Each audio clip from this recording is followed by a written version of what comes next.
Hello everybody, how you doing? Very fine, I wish. Nitwa Nuello Okoye, aha ni kuri Nuello Okoye space nk'ibisanzwe. Ndagushimiye cyane wowe wahisemo kubana natwe, by'umwihariko wowe wakoze subscribe, mboneraho kubwira nutarayikora kugira ngo uyikore. Ibiganiro byose dukora nibwo bizajya bikugeraho kandi ku gihe. Kora share kugira ngo bigere kuri benshi, hanyuma twagure umuryango wa Nuello Okoye space. Kora like na commentaire kugira ngo duhe igitekerezo tubashe kunoza imikorere, tunoze ibyo tubagezaho. Nguhaye ikaze rero mu kiganiro cy'uyu munsi. Ni ikiganiro tugiye kuba tuganira ku bintu biteye amatsiko, cyane ko ariyo ntego. Nkuko twababwiye, ibiganiro tugenda tubagezaho tuzajya twibanda ku bintu biteye amatsiko buri muntu wese akunda kwibaza. Uyu munsi tugiye kuganira ku bijyanye n'ubujura bw'amafaranga.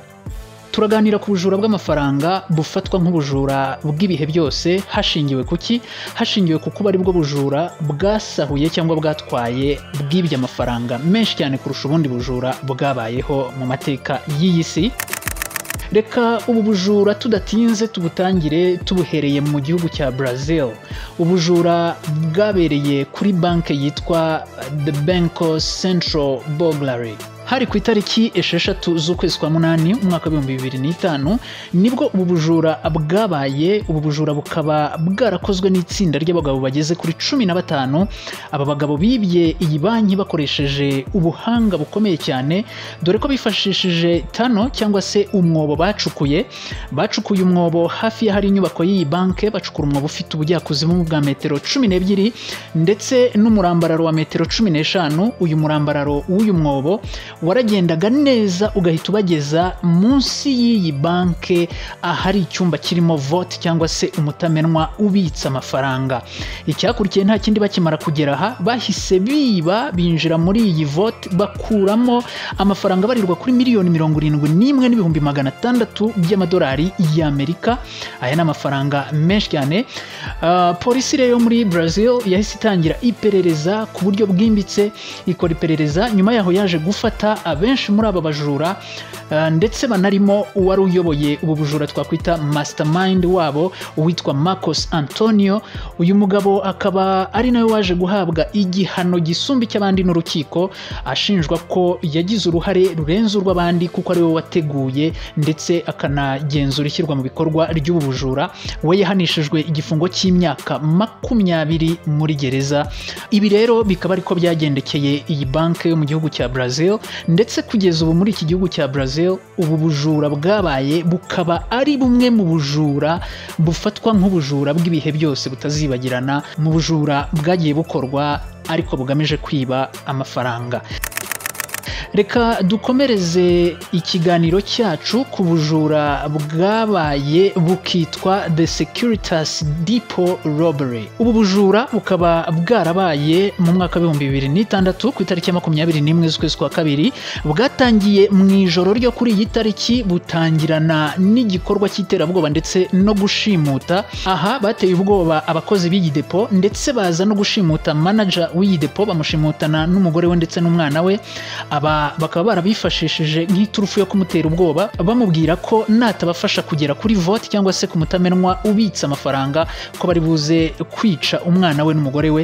Nta yandi mahitamo manager yari afite usibye kubayobora ndetse akabagezaho bagomba gukura aya mafaranga. Bakihagera basahuye miliyoni 83 z'amadolari y'Amerika. Aya niyo mafaranga bibye iyi depo. Iperereza rya polisi ryahise ritangira ndetse nyuma baza kubafata. Abenshi muri bo barafashwe, ndetse n'uwo twakwita mastermind wari uyoboye uyu mugambi, uyu nawe yaje kuba afatwa. Gusa babafata amafaranga hari ayo babasanganye, hari n'andi make basanze bakoresheje, ariko ayo babasanganye bahise bayagaruza. Uyu rero wari uyoboye ubujura akaba yitwa Lee Murray. Uyu usibye kwiba yanamenyekanye mu mikino ya martial arts, yaje kumenyekana nk'indwanyi ikina imikino yo kurwana cyangwa imikino njyarugamba. Uyu mugabo yaje nawe guhanishwa igifungo kirenze cy'abandi kubera ari we wagize uruhare runini mw'ubu bujura. Akaba rero yarahise ahanishwa igifungo cy'imyaka 25 muri gereza. dukomeza n'ikiganiro cyacu reka dukomereze ku bujura bwiswe The Knightsbridge Security Deposit Robbery. Ubu ni ubujura bwakozwe bukorerwa kuri iyi depo iyo twakwita depot de garantie, ni mu gihugu n'ubundi cy'Ubwongereza, hari mu mwaka w'1987 ku itariki 12 z'ukwezi kwa karindwi. Aha umujura wibye yari umwe, bitandukanye n'ahandi twabonye abajura bibaga bari mu matsinda. Yinjiye ari umugabo wambaye ugaragara mu buryo bw'umuntu wiyubashye, agaragara nk'umushehe uturutse mu bihugu by'Abarabu. Ibi rero byaje gutuma atsindira icyizere yagiriwe n'abashinzwe umutekano ndetse n'abakozi b'iyi banke. Arinjira, ariko akimara kugeramo yarabatunguye kuko yahise atangira ibikorwa by'iterabwoba. Bamwe atangira kubatera ubwoba, baryama ku butaka, abandi arabashumika. Nyuma yaho rero yaje guhita yiba amafaranga abarirwa kuri miliyoni 97 z'amadolari y'Amerika. Si izo zonyine kuko yanabibye ibindi bintu by'agaciro birimo imikufi, jewelry, ndetse atwara n'ibindi bintu biri most valuable, bifite agaciro gahambaye nako gashobora kuba kavunjwa mu gaciro k'ifaranga. Uyu mugabo nyuma y'uko bakoze iperereza baje kwerekana ko amazina ye yitwa Valerio. Uyu mugabo akaba yaragerageje kwiba ndetse abikora mu buryo bigaragara ko bitamugoye cyane, ndetse no mu gusohoka asohoka systeme y'intabaza iriho za alarm ntacyo zitangaje, mu buryo bwatangaje abantu ku rwego rukomeye cyane. Mu buzima busanzwe uyu mugabo wakoze ubu bujura ni umwana ubyarwa n'umugabo w'umunyamategeko. Uyu akaba yarageze i London mu gihugu cy'Ubwongereza mu mwaka w'1986 avuye mu gihugu cye akomokamo cy'Ubutaliyani. Iki gihugu yakivuyemo nacyo agihunga kubera ko yarakurikiranyweho ibyaha 50 bihwanye n'ubujura 50 yari yarakoze mu Butaliyani kandi bukoresheje intwaro. Uyu mugabo rero yaje gufatwa mu mwaka w'1990 afatirwa i Londres cyangwa London mu Bwongereza, ari nabwo yajyanywe mu nkiko bikarangira akatiwe gufungwa imyaka 22. Aha nyuma yaho igihugu cy'Ubwongereza cyaje kumushyikiriza igihugu akomokamo cy'Ubutaliyani, nacyo gikomerezaho kimuryoza ibyaha 50 by'ubujura bukoresheje intwaro yarakurikiranyweho yakoreye mu gihugu cy'Ubutaliyani. Dukomeje ikiganiro cyacu dukomereza ku bujura bwiswe The Dar es Salaam Bank Heist. Iyi ni banki yashinzwe mu mwaka w'1998 muri Iraq, mu gihugu cya Iraq. Ikaba rero yari iherereye i Baghdad. Ubujura yakorewe bwabaye ku itariki ya 11 z'ukwezi kwa karindwi hari mu mwaka w'2007, nibwo yaje kuba iyi banki yibwe mu buryo bw'amayobera, kuko haba igihe ubujura bwakorwaga nta kintu na kimwe kigeze kigaragaza ko ubu bujura buri kuba. Yewe byari binagoye kuvuga ko banki iri kwibwa kandi abakozi bayo bashinzwe umutekano bagihari. Mu yandi magambo, polisi yatangaje ko abari bashinzwe kurinda uyu mutekano w'iyi banki ari bo baciye inyuma bapanga umugambi hagati yabo wo kuziba iyi banki.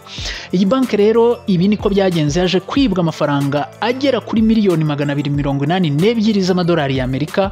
Abantu benshi cyane baratangara bati ni gute amafaranga nk'aya yibwa, ni gute abajura nk'aba baca ku burinzi bw'abagaride cyangwa se abasekirite bashinzwe gucunga banki bakinjira bakiba bakanasohoka, nta mwobo wundi baciye. Banki yaribwe, nta mwobo abajura baciye wundi bacikiyemo, bikagaragara ko uwibye yinjiye bisanzwe agasohoka bisanzwe nta umuhagaritse, kandi no mu gihe ubujura bwabaga abagaride ba banki bari bahari. Iki nicyo cyatumye rero mu iperereza polisi yakoze itangaza ko amahirwe menshi ari uko iyi banki yibwe ku bujura bwateguwe n'abarinzi bayo bashinzwe umutekano wayo. Ayo mafaranga rero birangira yibwe, n'amafaranga nk'uko twababwiye abarirwa kuri miliyoni 282 z'amadolari y'Amerika hari mu mwaka w'2007 ku itariki 11 z'ukwezi kwa karindwi.